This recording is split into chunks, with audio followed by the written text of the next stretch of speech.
नमस्कार दोस्तों, मैं अंकुर उपाध्याय स्वागत करता हूं आप सभी का एक बार फिर से अपनी नई वीडियो में। दोस्तों, निफ्टी 25,000 मुबारक हो आप सभी को। 400 पॉइंट्स की तेजी बन गई है जहां से हमने आप सभी के साथ लॉन्ग पोजीशन क्रिएट करी थी। बेचनी अभी भी नहीं है, पोजीशन खाली नहीं करनी है अभी भी निफ्टी पे। अच्छा, सबसे अच्छी बात क्या है कि निफ्टी चल रहा है और सबसे बुरी बात क्या है कि पोर्टफोलियो नहीं चल रही।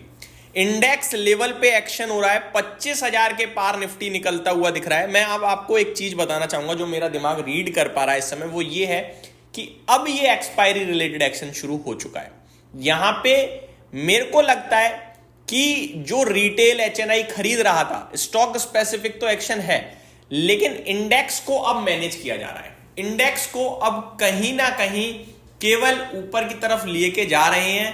पोर्टफोलियो स्टॉक्स पीछे छूट गए हैं। एक्सपायरी के चलते पुट राइटर एग्रेसिव हो रहा है, कॉल राइटर ट्रैप हो रहा है, जिसकी वजह से बाजार जा रहा है ऊपर। जितनी ज्यादा देर हम 25,000 के ऊपर टिकेंगे उतना ही ज्यादा मुमकिन है कि अब 24,970 के भी नीचे ना जाए बाजार।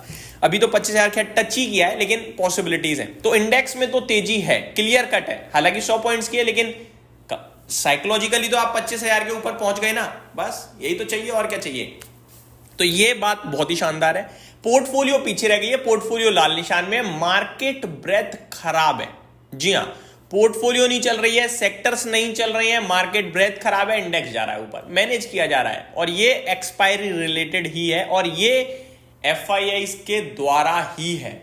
ये एफआईआईज के द्वारा ही है। हमें फ्राइडे शॉकिंग नंबर मिला था ना, लेकिन आज मैं आपको बता रहा हूं ये मैनेज किया जा रहा है, क्योंकि रिटेल खरीदता है वो स्टॉक लेता है, इंडेक्स को मैनेज नहीं करता। एचएनआई लेता है वो स्टॉक्स को लेता है, इंडेक्स को मैनिपुलेट नहीं करने की कोशिश करता या मैनेज करने की कोशिश नहीं करता। ये प्रॉपर बड़े बिग ट्रेडर्स के द्वारा मैनेज किया जा रहा है इंडेक्स को, और ऊपर की तरफ खींचा जा रहा है, ऐसा मेरा मानना है। बैंक निफ्टी एकमात्र ऐसा क्षेत्र है जहां पे आपको तेजी दिख रही है। बैंक निफ्टी में एसबीआई, पीएनबी, इंडसइंड बैंक को छोड़ दिया जाए, सब बाकी तेजी में है। एचडीएफसी बैंक में 1% की तेजी देखने को मिल रही है।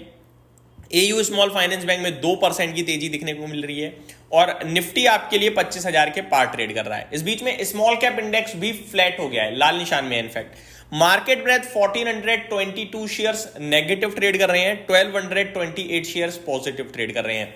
तो ये काफी है आपको बताने के लिए कि आज बाजार में तेजी केवल इंडेक्स में है, स्टॉक्स में नहीं है, पोर्टफोलियो में नहीं है। लेकिन मैं आपको इतना जरूर कहना चाहूंगा कि अगर इंडेक्स ऊपर टिकेगा तो पोर्टफोलियो पीछे से ऊपर आएगी ही आएगी। आप इसके लिए बिल्कुल टेंशन फ्री रहिए। अगर इंडेक्स गिर गया तो पोर्टफोलियो गिर जाएगी।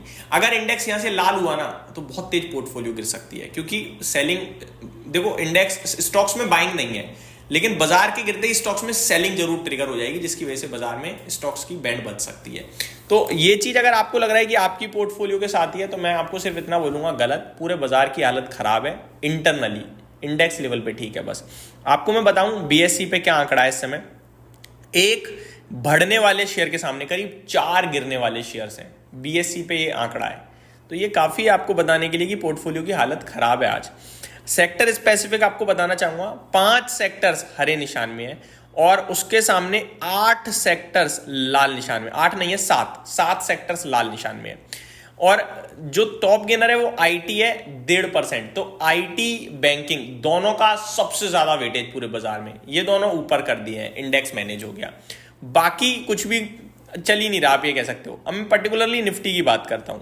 24 स्टॉक्स नेगेटिव है, टाटा स्टील 2% नीचे, power grid, Titan, Adani ports नीचे। 26 स्टॉक्स पॉजिटिव है, Max healthcare top gainer है, Shriram finance, Axis bank, Apollo hospital. Simple सा लॉजिक है। निफ्टी में मार्केट ब्रेथ भी ठीक है, इनफैक्ट ठीक है, 1:1 है ऑलमोस्ट, लेकिन निफ्टी 100 पॉइंट ऊपर, 120 पॉइंट ऊपर। क्यों? क्योंकि हैवी वेटेज स्टॉक्स ऊपर है, और ब्रॉडर मार्केट में बेकार मामला है। बट ऐसे में आपको दिमाग से काम लेना है, पोर्टफोलियो को छेड़ना नहीं है कि ये चल रहा है ये ले लूं, वो नहीं चल रहा है उसे बेच दूं। आपको अपने आप को आज संभालना है। अगर आप पोर्टफोलियो देख रहे हो, परेशान हो रहे हो, फ्रस्ट्रेट हो रहे हो, मत होइए, रिलैक्स रहिए, बाजार को सिर्फ चलने दो। 25,000 के पास निफ्टी को बंद होने दो। कल एक्सपायरी खत्म होती, परसों से स्टॉक स्पेसिफिक एक्शन शुरू हो जाएगा आपके लिए। मेरे को तो लगता है कि अगर बाजार ऐसे ही रहा तो at the end stock specific action आ जाएगा, मैं आपको बता रहा हूं। अभी सिर्फ प्रॉब्लम दिख रही है। ऐसे में आईपीओ के बारे में मैं डिस्कस कर ही चुका हूं जो आज लिस्ट हुआ है, लेकिन जो लिस्ट नहीं ओपन हुआ है उसकी बात करना चाहूंगा। Tata capital already detail video आप सभी के साथ शेयर कर चुका हूं। बहुत बड़ा आईपीओ है। कंपनी अच्छी है टाटा कैपिटल, हम सभी जानते हैं, पहचानते हैं। ग्रो बहुत तेज कर रही है इस समय, हाई ग्रोथ में है इस समय, आप ये कह सकते हो। वैल्यूएशंस में मेरे को ऐसा नहीं लगता कि सस्ते हैं। हाँ, आप कहोगे भाई अनलिस्टेड मार्केट में 700 था, वो फायदा नहीं है। अनलिस्टेड मार्केट कुछ भी करता है, उसको छोड़ दो आप।